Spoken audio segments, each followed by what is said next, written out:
Nama Brigita Yurita Elensi, NIM 191416891, kelas A2 Pagi Manajemen, mata kuliah Manajemen Pemasaran Internasional, dosen Bapak Adi Mursalin, SEMM. Baiklah, saya akan menyampaikan penjelasan materi Manajemen Pemasaran Internasional. Pendahuluan. Perilaku konsumen dalam lintas budaya dan perspektif internasional. Tinjauan budaya dan perspektif internasional dalam pengujian terhadap faktor-faktor psikologi, sosial, dan budaya secara konsisten ditemukan bagaimana lapisan yang beragam pada masyarakat Amerika secara umum mengkonsumsi barang-barang yang beragam pula. Jika keragaman konsumsi tersebut banyak terjadi di antara segmen-segmen yang berbeda pada satu kumpulan masyarakat, maka akan terjadi lebih banyak lagi keragaman konsumsi pada dua atau lebih kumpulan masyarakat. Agar dapat berhasil, para pemasar harus mengerti sifat alamiah dan ukuran-ukuran perbedaan di antara konsumen-konsumen dari masyarakat yang berbeda. Perbedaan lintas budaya sehingga mereka dapat mengembangkan strategi pemasaran terarah yang efektif untuk digunakan di setiap pasar asing yang diinginkan. Sudut pandang pemasaran global menekankan pada kemiripan-kemiripan konsumen di seluruh dunia dan strategi pemasaran lokal menekankan pada keragaman konsumen di negara-negara yang berbeda, serta orientasi budaya mereka yang spesifik. Para pemasar seharusnya menyadari serta mempunyai sensitivitas terhadap kemiripan-kemiripan dan perbedaan-perbedaan lintas budaya yang dapat memberikan kesempatan perluasan pemasaran serta memperoleh keuntungan. Para pemasar multinasional harus siap untuk membuat bentuk pemasaran yang spesifik di antara negara yang mereka tuju.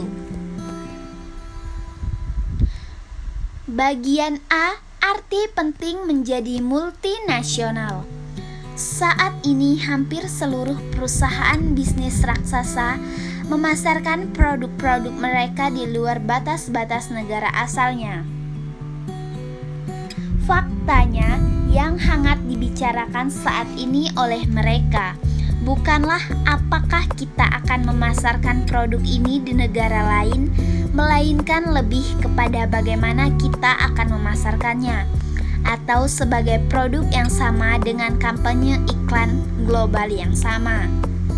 Karena kecenderungan pelaksanaan secara multinasional, maka kegiatan pemasaran saat ini memiliki istilah-istilah baru seperti lokal, yang merujuk pada perusahaan yang melakukan dua tipe pemasaran, lokal dan global, yaitu bahwa perusahaan tersebut dalam usaha pemasarannya memadukan antara standarisasi dan elemen-elemen lokal untuk mengamankan keuntungan dari kedua strategi pemasaran tersebut, lokal dan global. Bermacam alasan yang menyebabkan perusahaan-perusahaan menjual produk mereka ke seluruh dunia.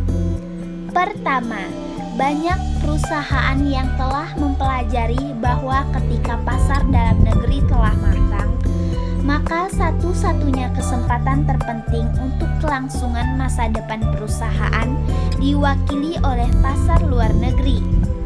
Kenyataan ini mendorong mereka untuk memperluas batas-batas mereka dan mencari konsumen yang terbesar di seluruh dunia. Terlebih lagi, konsumen di seluruh dunia cenderung gemar mencoba produk-produk asing yang terkenal di tempat yang jauh dan berbeda. Bagian B, memperoleh ekspor dari kultur lain.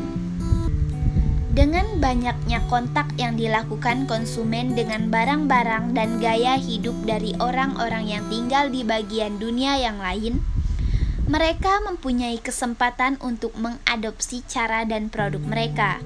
Sebagian besar pengamatan konsumen terhadap budaya yang berbeda cenderung timbul dari inisiatif mereka sendiri, perjalanan mereka, tempat tinggal dan bekerja mereka di negara asing, atau bahkan perpindahan mereka ke negara yang berbeda.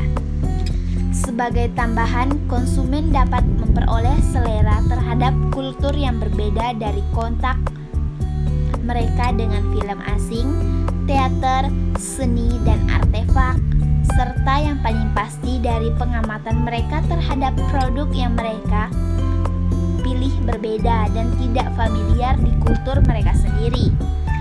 Kategori tambahan tersebut di atas seringkali digunakan oleh pemasar untuk mencari dan mengembangkan pasar mereka dengan membawa produk-produk baru, layanan, cara, ide, dan pengalaman kepada konsumen potensial yang berada di negara yang berbeda serta memiliki sudut pandang budaya yang berbeda.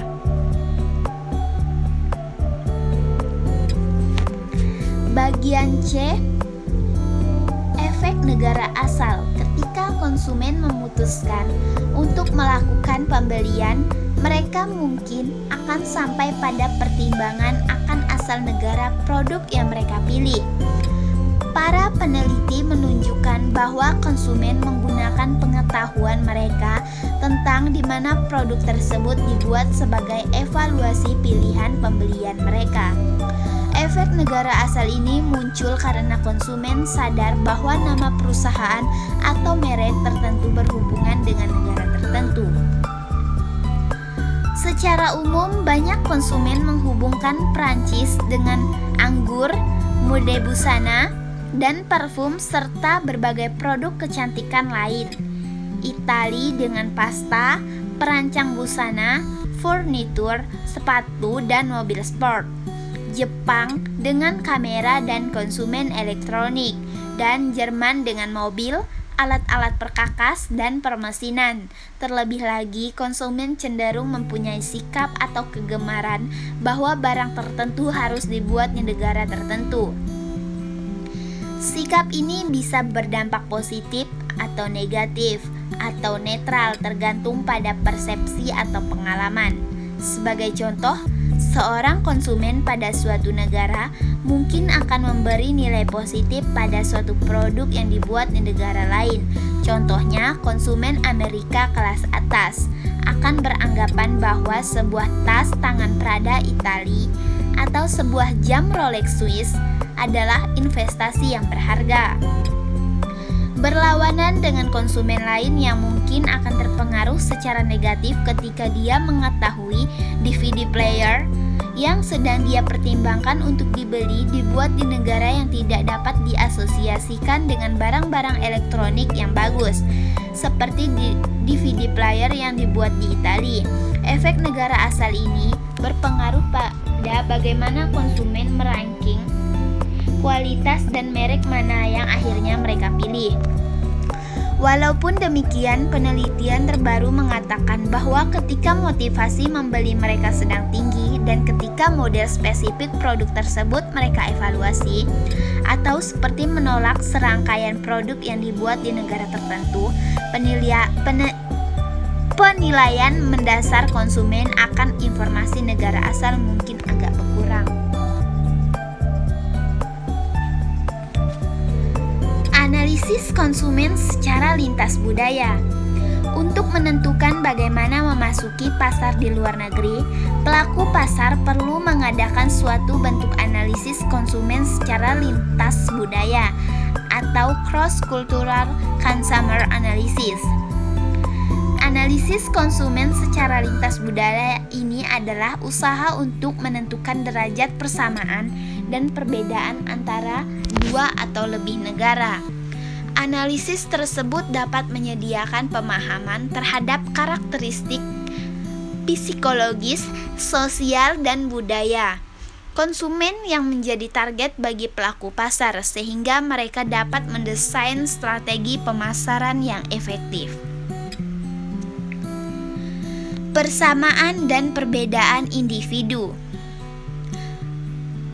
Pemahaman mengenai persamaan dan perbedaan yang ada pada negara-negara sangat penting bagi pelaku pasar multinasional yang harus menyusun strategi yang tepat untuk meraih konsumen di suatu negara yang spesifik. Semakin banyak persamaan antara satu negara dengan negara lain, maka pelaku pasar juga cenderung memakai strategi pemasaran yang hampir sama. Sedangkan jika kepercayaan, nilai, dan adat istiadat dari target negara-negara jauh berbeda, maka strategi pemasaran yang lebih spesifik diterapkan. Produk yang sama dapat mempunyai makna yang berbeda di setiap negara. Misalnya, strategi pemasaran di Indonesia yang berbudaya kolektif dengan extended family dan masih menjunjung adat istiadat akan berbeda dengan strategi pemasaran di Amerika Serikat yang berbudaya individualis dengan nuclear family dan terbuka terhadap perubahan. Peraturan dan kebijakan yang berbeda menuntut pelaku pasar untuk berhati-hati dalam mendesain suatu strategi. Efek waktu atau time effect. Saat akan memulai usaha baru di suatu negara, yang harus dipertimbangkan adalah pace of life atau ritme kehidupan yang berbeda antara satu negara dengan negara lain. Pace of life dapat diartikan sebagai seberapa banyak waktu yang dibutuhkan untuk mengerjakan suatu aktivitas.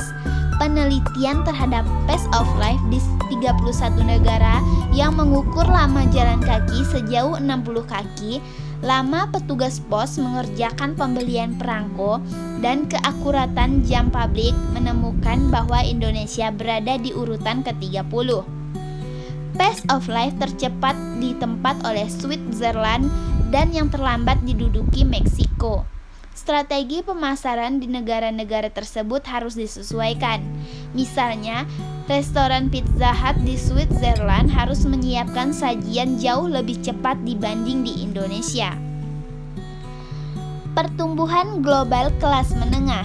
Pertumbuhan masyarakat kelas menengah di negara-negara menarik perhatian banyak pelaku pasar global yang sedang mengidentifikasi konsumen baru untuk produk mereka.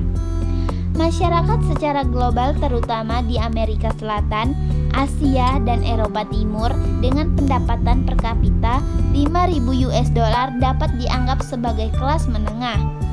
Masyarakat kelas menengah mempunyai kemampuan untuk membeli yang buying power yang cukup besar.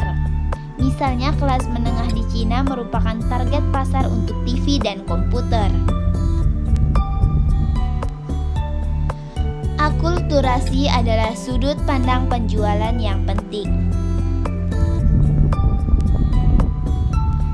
Sudut pandang yang bias ini meningkatkan kemungkinan kegagalan penjual jadi menyebar. Untuk mengatasi pandangan yang sempit dan myopic culturally, pelaku pasar harus melakukan acculturation process. Mereka harus mempelajari yang relevan tentang kegunaan dan penggunaan potensial produk mereka di negara-negara asing yang menjadi target pemasarannya. Banyak pelaku pasar bermaksud melakukan perluasan internasional dengan melakukan strategi yang salah, dengan percaya bila sebuah produk disukai oleh konsumen lokal atau domestik, kemudian semua orang yang menyukainya. Akulturasi lintas budaya adalah proses ganda atau dual proses untuk penjual. Pertama, penjual harus mengenalkan dengan seksama diri mereka nilai-nilai values, kepercayaan, belief, dan adat istiadat custom dari masyarakat yang baru untuk posisi dan pasar-pasar yang tepat bagi produk mereka. Kedua, untuk mendapatkan penerimaan bagi produk-produk baru di masyarakat asing. Mereka harus mengembangkan satu strategi yang mendorong anggota masyarakat untuk merubah atau memecahkan tradisi mereka sendiri. Karakteristik naluriah dari analisis lintas budaya. Biasanya sulit bagi perusahaan merencanakan bisnis di negara-negara asing untuk menjalankan penelitian lintas budaya konsumen. Misalnya, sulit di negara-negara Islam di Timur Tengah untuk mengadaptasi penelitian pasar gaya Eropa. Contoh, di Saudi Arabia tidak diperbolehkan untuk memberhentikan orang di jalan raya, dan perkumpulan tidak dapat dijalankan karena kebanyakan pertemuan terdiri dari 4 atau 5 orang dikeluarkan. Kesimpulan dari penjelasan yang telah saya sampaikan, dengan banyaknya perbedaan sekarang antara sesama penduduk di sebuah negara, mudah untuk mengerti bahwa perbedaan yang besar mungkin terjadi di antara penduduk dari negara yang berbeda, mempunyai budaya, value, kepercayaan, dan bahasa yang berbeda. Jika pemasaran internasional adalah untuk memuaskan kebutuhan konsumen, mereka harus mengerti persamaan dan perbedaan yang relevan yang ada di antara orang-orang di negara target mereka. Ketika konsumen membuat keputusan pembelian, mereka tampak menyadari negara-negara asli tempat barang yang mereka beli dihasilkan. Konsumen sering kali punya perlakuan khusus atau bahkan preferensi untuk produk yang dibuat di negara tertentu. Efek negara asli ini mempengaruhi bagaimana konsumen menilai kualitas dan terkadang merek yang pada akhirnya mereka pilih. Untuk beberapa pedagang internasional, akulturasi adalah dual proses. Beberapa masalah yang terjadi dalam analisis lintas budaya terdiri dari perbedaan bahasa, pola konsumsi, kebutuhan, penggunaan produk, kondisi sosial ekonomi, kondisi pemasaran, dan kesempatan penelitian pasar. Ada kebutuhan mendesak untuk analisis lintas budaya yang konseptual dan sistematis dalam karakteristik psikologi, sosial, dan budaya mengenai kebiasaan mengkonsumsi dari konsumen asing. Analisis ini akan mengidentifikasi meningkatnya kesempatan pemasaran yang akan menguntungkan pedagang internasional dan konsumen target mereka. Sekian dan terima kasih.